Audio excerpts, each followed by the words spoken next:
ମହା ଆଡ଼ମ୍ବର ସହକାରେ ପାଳିତ ହେଉଛି ମା ଶ୍ୟାମକାଳୀଙ୍କ ପୂଜା। ପବିତ୍ର ଦୀପାବଳି ଅମାବାସ୍ୟା ଉପଲକ୍ଷେ କଟକ ସଦର ଅଧୀନସ୍ଥ 42 ମୌଜା ଅନ୍ତର୍ଗତ ବରାଳ ଗ୍ରାମରେ ମା ନାରାୟଣୀ କାଳୀପୂଜା କମିଟି ଆନୁକୂଲ୍ୟରେ ଭକ୍ତିପୂର୍ଣ୍ଣ ପରିବେଶରେ ମା ଶ୍ୟାମକାଳୀଙ୍କ ପୂଜା ମହା ଆଡ଼ମ୍ବର ସହକାରେ ପାଳିତ ହେଉଅଛି। ବରାଳ ଗ୍ରାମର ଅଧିଷ୍ଠାତ୍ରୀ ଦେବୀ ମା ନାରାୟଣୀଙ୍କର କାର୍ତ୍ତିକ ମାସ ଦୀପାବଳି ଅମାବାସ୍ୟା ପାର୍ବଣ ଅବସରରେ ପ୍ରତିବର୍ଷ ପରି ଚଳିତ ବର୍ଷ ଅକ୍ଟୋବର 19 ତାରିଖରୁ ମା ଶ୍ୟାମକାଳୀଙ୍କ ପୂଜା ଆରମ୍ଭ ହୋଇ 26 ତାରିଖରେ ମାଙ୍କୁ ବିଦାୟ ଭସାଣୀ କାର୍ଯ୍ୟକ୍ରମ ଅନୁଷ୍ଠିତ ହେବା ନେଇ ଆୟୋଜକ ପୂଜା କମିଟିଙ୍କ ଠାରୁ ପ୍ରକାଶ।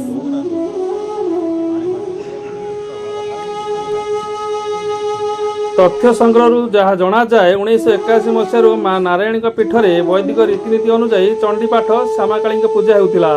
2004 ମସିହାରୁ ବରାଳ ଗ୍ରାମର ସୁରେନ୍ଦ୍ରନାଥ ବେହେରାଙ୍କ ପ୍ରଚେଷ୍ଟାରେ କିଛି ଉତ୍ସାହୀ ଯୁବକ ବନ୍ଧୁ ଓ ବରାଳ ଗ୍ରାମବାସୀ ସହଯୋଗରେ ମାଙ୍କ ମୃଣ୍ମୟୀ ମୂର୍ତ୍ତି ନିର୍ମାଣ କରି ନାରାୟଣଙ୍କ ମନ୍ଦିର ନିକଟରେ ଅସ୍ଥାୟୀ ପୂଜା ମଣ୍ଡପରେ ପୂଜା ଆରମ୍ଭ ହୁଏ। ତଥା ସାରଥୀ ଅଭିନନ୍ଦନ। ଆମର ଏଠି ଆମ ଗ୍ରାମର ଅଧିଷ୍ଠାତ୍ରୀ ଦେବୀ ମା ଗ୍ରାମ ଦେବତୀ ମା ନାରାୟଣୀଙ୍କର 1981 ମସିହାରେ ଚଣ୍ଡୀପାଠ ଆରମ୍ଭ ହୋଇଥିଲା। ଆମର ବୟୋଜ୍ୟେଷ୍ଠମାନେ କରୁଥିଲେ। ଆମର ଗ୍ରାମର ମୁରବୀ ସଭାପତି ଥିଲେ ସୁରେନ୍ଦ୍ରନାଥ ବେହେରା ତଥା ପୂର୍ବତନ ଜିଲ୍ଲା ପରିଷଦ। ସେ ଚାକିରିରୁ କାଲକାଟା ରିଟାୟାର୍ଡ ହେଇକି ଆସିଲା ପରେ ଏଠି ମୁରବୀମାନଙ୍କ ସହିତ ବସିକି ଗୋଟେ ଚିନ୍ତାଧାରା କଲେ ଆମେ ଏଠି ଶ୍ୟାମାକାଳୀ ପୂଜା ଆରମ୍ଭ କରିବା। ଯାହା ତାଙ୍କରି ପ୍ରରଚନାରେ 2004 ମସିହାରୁ ଆମର କାଳୀପୂଜା ଏଠି ଆରମ୍ଭ ହୋଇଛି। ଏଠି କାଳୀପୂଜା 4-5 ଦିନ ଆମର ସାଂସ୍କୃତିକ କାର୍ଯ୍ୟକ୍ରମ ଆରମ୍ଭ ହୁଏ। ଗତକାଲି ଆମର ଭଜନ ସମାରୋହ ହୋଇଥିଲା। ଆଜି ଡ୍ୟାନ୍ସ କାର୍ଯ୍ୟକ୍ରମ ଅଛି। ଆସନ୍ତାକାଲି ଆଉ 26-25 ତାରିଖ 2 ଦିନ ଆମର ଗ୍ରାମ ଯୁବକମାନଙ୍କ ଦ୍ୱାରା ସାଂସ୍କୃତିକ କାର୍ଯ୍ୟକ୍ରମ ଡ୍ରାମା ପରିବେଷଣ ବିରତି ହେବ।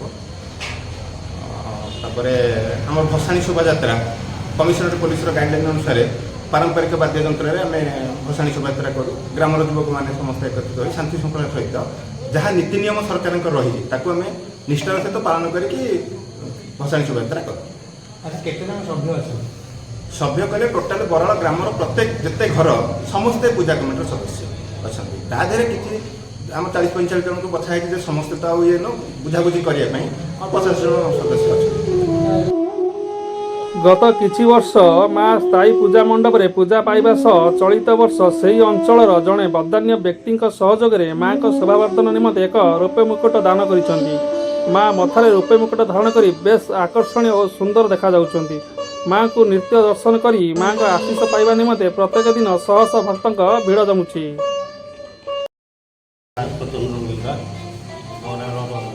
କାଳୀପୂଜା କମିଟିର ସଭ୍ୟ ଆମର ଏଠି କାଳୀପୂଜା କମିଟି କାଳୀପୂଜା 2004 ମସିହାରୁ କରୁଛି।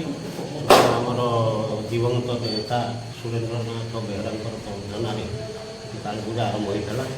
ଏହା 21 ବର୍ଷ ହେଲା ଚାଲିଛି। ଏହା ପୂର୍ବରୁ 90 ଦଶନ୍ଧିରୁ ଆମେମାନେ ଚଣ୍ଡୀପାଠ କରୁଥିଲୁ କେବଳ ନାରାୟଣୀଙ୍କ ମନ୍ଦିରରେ। ଏହି କାଳୀପୂଜାରେ ଆମର ବିଭିନ୍ନ ସାଂସ୍କୃତିକ କାର୍ଯ୍ୟକ୍ରମ ହୁଏ। ଭଜନ ସମାରୋହ କାଲି ହୋଇଥିଲା।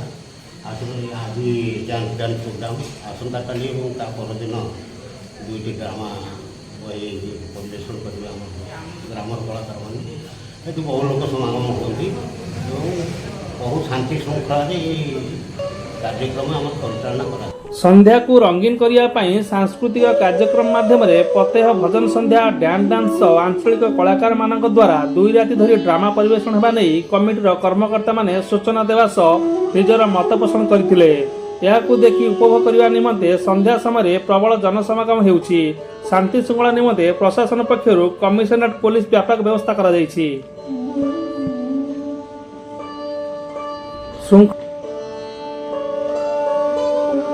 ଶୃଙ୍ଖଳିତ ପୂଜା, ସୁନ୍ଦର ମୂର୍ତ୍ତି, ଉଚ୍ଚକୋଟୀର ଆଲୋକ ସଜା, ବହୁ ପୁରାତନ ପୂଜା ମଣ୍ଡପ, ଆକର୍ଷଣୀୟ ସାଂସ୍କୃତିକ କାର୍ଯ୍ୟକ୍ରମ ସଫଳ ଆୟୋଜନ କରି 42 ମୌଜା ଅଞ୍ଚଳରେ ସୁନାମ ଅର୍ଜନ କରିଛନ୍ତି। ଆମ ଓମ୍ ଟିଭି କଳିଙ୍ଗ ବିକାଶ ପରିବାର ଆପଣମାନଙ୍କ ଅନୁଷ୍ଠାନ ମା ନାରାୟଣୀ କାଳୀପୂଜା କମିଟିକୁ କଳିଙ୍ଗ ବିକାଶ ସମ୍ମାନରେ ସମର୍ଦ୍ଧିତ କରିବା ସହ ସାଧୁବାଦ ଜଣାଉଛି।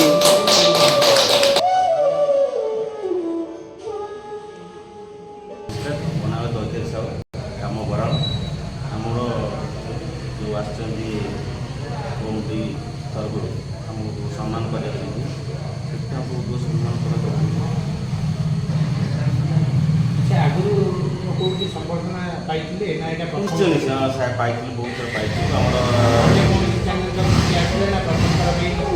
उक्त पूजा कार्यक्रम को मां नारायणी काली पूजा कमिटी सभापति बसंत कुमार बेहरा, संपादक लक्ष्मीधर बेहरा, सुभाष चंद्र साहू, रवींद्र बेहरा, भास्कर बेहरा, भिकारी परिड़ा, संतोष साहू, शंकर साहू, सुधांशु जेना समेत कमिटीर समस्त सभ्य सदस्य कर्मकर्ता बराल ग्रामर समस्त ग्रामवासी साहाय्य सहयोग परिचालना करथिले।